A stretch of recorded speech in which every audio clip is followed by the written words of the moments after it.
Hi friends, this is Kavya. ఈరోజు మా friends అందరం గ్యాదర్ అయ్యాము. ఫ్రెండ్స్ గ్యాదరింగ్ అంటే ఎప్పుడు వండుకునే రొటీన్ ఫుడ్ కాకుండా ఈసారి డిఫరెంట్గా వండుకుందామని చెప్పి డిసైడ్ అయిపోయామన్నమాట. డిఫరెంట్ అంటే ఏమీ లేదు, ఇండియాలో ఉన్న వాళ్ళు కామన్ ఏమో కానీ మాకు డిఫరెంటే, అంటే మాకు దొరకడం కష్టం అనమాట. అదేంటంటే పానీపూరి. అబ్బా, పానీపూరిగా ఇంత బిల్డప్ అనుకోకండి. నిజంగా ఇండియా గుర్తొచ్చినప్పుడల్లా పానీపూరి గుర్తొస్తుంది.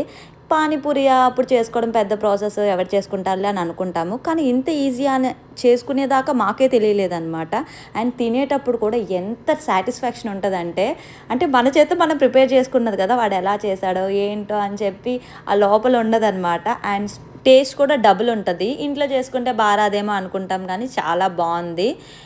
మనకు చేసుకోవడానికి బద్దకించకుండా కొంచెం మంచిగా చేసుకోవాలన్నమాట. సింపుల్ ప్రాసెసే కాబట్టి. అండ్ పిల్లలకు కూడా మంచిగా ఎన్ని పూరీలు కావాలంటే, ఎంత పానీ కావాలంటే అంత ఇవ్వచ్చు, మనం భయపడకుండా. అండ్ దీనికి నెక్స్ట్ మేము ఏం ప్రిపేర్ చేసుకున్నాం అన్నది గెస్ట్ చేయండి. వీడియో నచ్చితే ప్లీజ్ లైక్ షేర్ సబ్స్క్రైబ్.